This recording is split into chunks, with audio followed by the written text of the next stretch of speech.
กับสวัสดีและสบายดีเด้อพ่อแม่พี่น้องเบิร์ดสุขุสุคนเนาะก็ยินดีต้อนรับเข้าสู่ช่องสาวนวลอีกแล้วพ่อแม่พี่น้องเนาะมื้อนี้ก็สาวนวลกลับมางานแต่งพ่อแม่พี่น้องเนาะโดยมางานแต่งอยู่ที่บ้านสาวนวลเองก็คือบ้านโคกใหญ่เนาะพ่อแม่พี่น้องเนาะโดยก็บ่ได้ไปทางใดพ่อแม่พี่น้องก็เป็นแขกรับเชิญทางเพิ่นเนาะทางบ่าวสาวพ่อแม่พี่น้องเอ้ยก็มาแสดงความยินดีนำผู้บ่าวสาวเพิ่นเนาะโดยพี่เบิ่งไปชมกันเลยพี่น้องในงานสิคือขึ้นซ้ำใดเนาะเดี๋ยวไปเบิ่งกันเลยพี่น้อง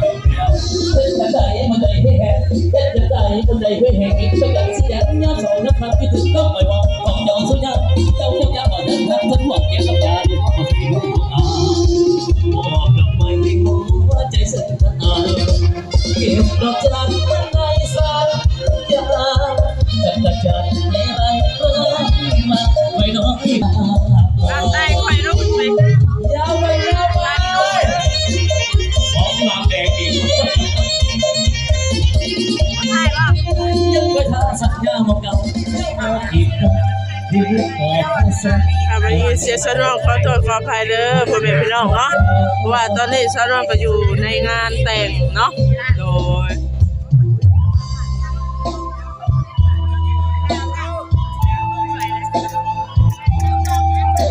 บรรยากาศคนก็ได้หลายพ่อแม่พี่น้องเอ้ยก็ตอนนี้ก็ประมาณอยู่10 โมงเนาะพ่อแม่พี่น้องเนาะ10 โมงยังเนี่ยพ่อแม่พี่น้องเอ้ยสาวดาราก็แต่งตัวงามมานี่ค่ะโดยน่าจะแต่งตัวแปลกนะพี่น้องไงวันนี้แม่นเพราะว่าเฮามางานแต่งเนาะบ่ได้ไปงานทางใดพ่อแม่พี่น้องเอ้ยมื้อนี้ก็ได้เนาะก็คือว่ามางานแต่งทางนิดาบ้านสาวนวลเองเนาะก็คือบ้านโคกใหญ่พ่อแม่พี่น้องเอ้ยโดยอันนี้ก็คือปะที่บัดเซิร์นปอนแต่ละคนเข้ามาเนาะอันนี้ก็คือสายทางพ่อแม่พี่น้องเอ้ยสายทางเนาะเจ้าปากเขาใหญ่ผู้คนก็มาเรื่อยๆพี่น้องเอ้ยทยอยมาเรื่อยๆเนาะหลายพอสมควรพี่น้องคือว่างานเพิ่นใหญ่เนาะใหญ่พอสมควรพี่น้องเอ้ย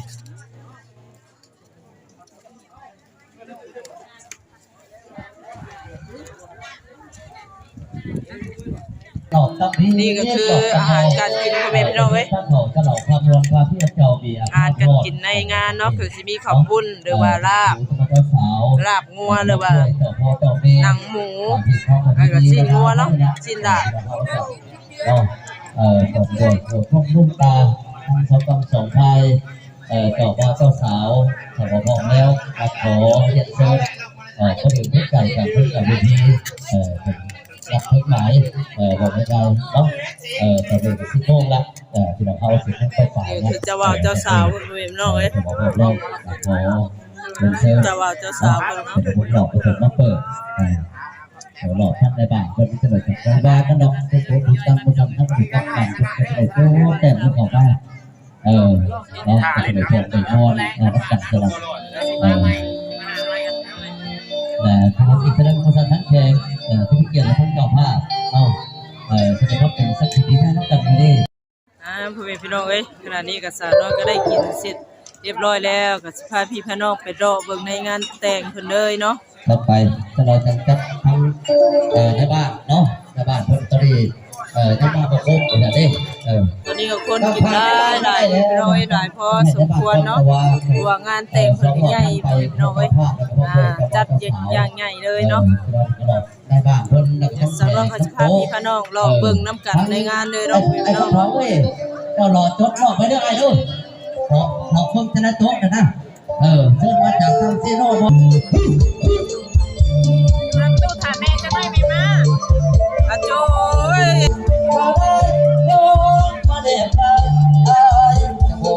สาวงาม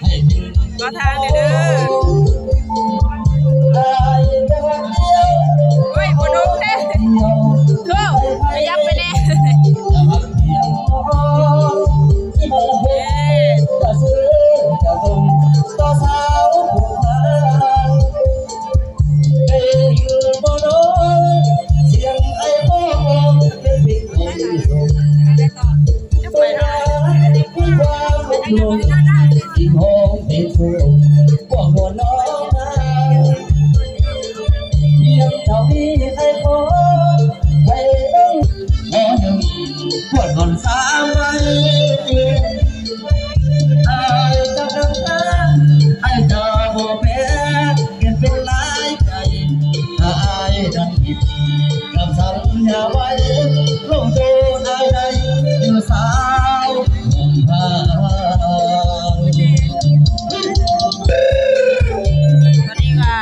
คนเข้ามาปอนวัดเซิร์นเพื่อนน้อย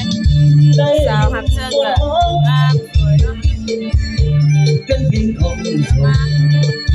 ให้รักให้ความลุ่มหลงอีกมองเพียงคนบอกว่าน้องนาเพียงเท่าที่ให้ขอให้นั่งรอให้เดือน มาเด้อสารวัตรมาแล้วสารวัตรมาสายใจ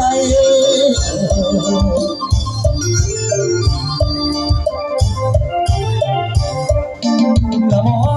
พอละมือคือดีแต่สัวละเจ้าเรียกว่าเด้มาเด้อ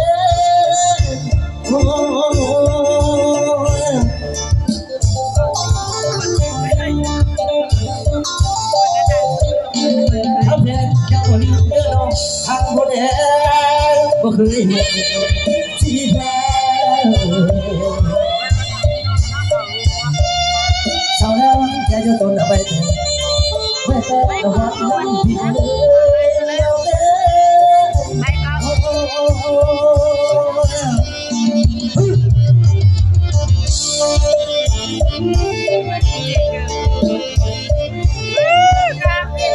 ทำแทนให้เราเรียนยังสาวพระดาสวยอยู่ตัวใครอยู่พี่เบิร์ดนี่เนาะโอ้ยสบายดีทุกคนนะสบายดีก่อนรักษาไป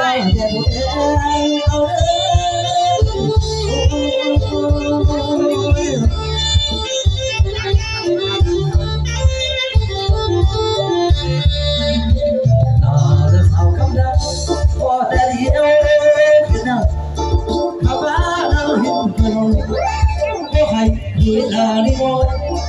ดังโดเห็ดจังได้คนใครๆคือดองเอาไปโดนกับที่คอเอามาใส่เจ้าหน้าคอเอาโอ้ไอ้เราหูนักรักเก็บทำทำระยะที่นักรักที่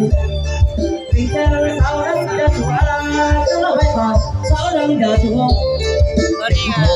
ก็มาถูกเดินมาดาเพื่ออารมณ์ให้ได้มาดาเพื่ออารมณ์ให้ได้แต่เพื่อเป็นเคยพอดาเด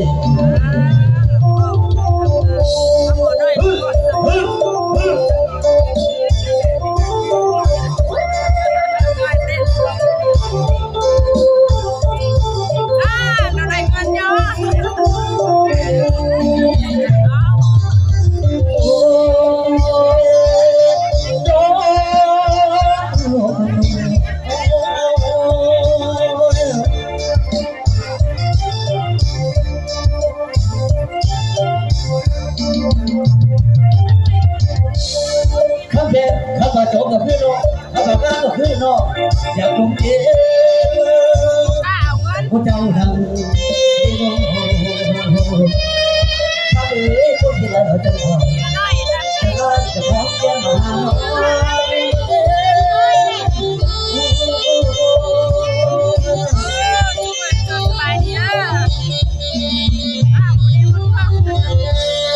เกี่ยวกับสารวัตรเกี่ยวกั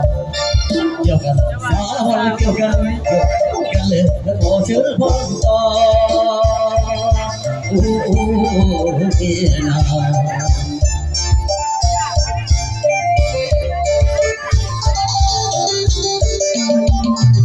อย่าสิมีนุ่งเสื้ออินตลาดที่โตโตจะสองเวสอ่อนไม่มาเด้จะสองเวสอ่อนไม่รู้ว่าเด้สารวัตรลาลาลสารวัตรลาลาลสารวัตรลาลาลสารวัตรลา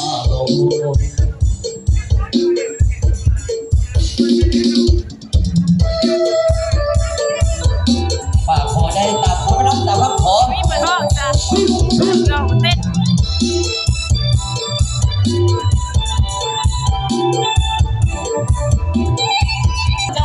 ไม่คิดคือตักหลับใจผู้งาม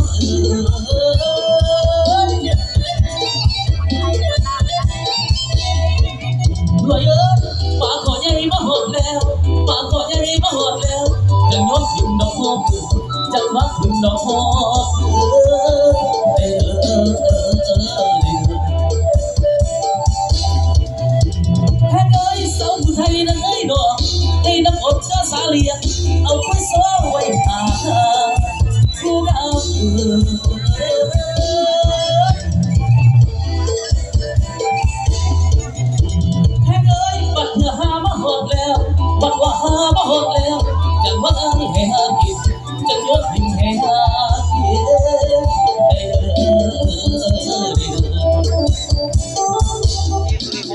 ก็ได้มางานแต่งก็ถือว่าเสร็จเรียบร้อยแล้วพ่อแม่พี่น้องเนาะวันนี้ก็สาวนวลก็บ่ได้ไปงานทางใดพ่อแม่พี่น้องเอ้ยก็คือว่างานแต่งเนาะก็อาจสิเป็นมื้อใหม่สิได้ไปเรียกไปงานที่ผู้ใหญ่เพิ่นแนะนำเข้ามาเนาะพ่อแม่พี่น้องเนาะสาวนวลก็ต้องขอโทษขออภัยนำผู้ใหญ่เพิ่นหลายพ่อแม่พี่น้องเอ้ยสาวนวลก็ได้เวียกรายงานคือว่าแหละไปนี่ไปหั่นอยู่เนาะมันบ่คือที่เราตั้งใจไว้เนาะพ่อแม่พี่น้องเนาะโดยอาจจะเป็นมื้อใหม่สาวนวลก็สิได้ทำหน้าที่ภารกิจของสาวนวลเนาะพี่น้องคือวันนี้ก็คือขอหยุดงานบ่ได้ไปทางใดพ่อแม่พี่น้องเอ้ยโดยพ่อแม่พี่น้องสำหรับคลิปนี้ก็สาวนวลก็สิได้อำลาพระจากทุกๆคนไปก่อนเนาะไว้พอสาวนวลคลิปหน้าขอกล่าวคำว่าสบายดี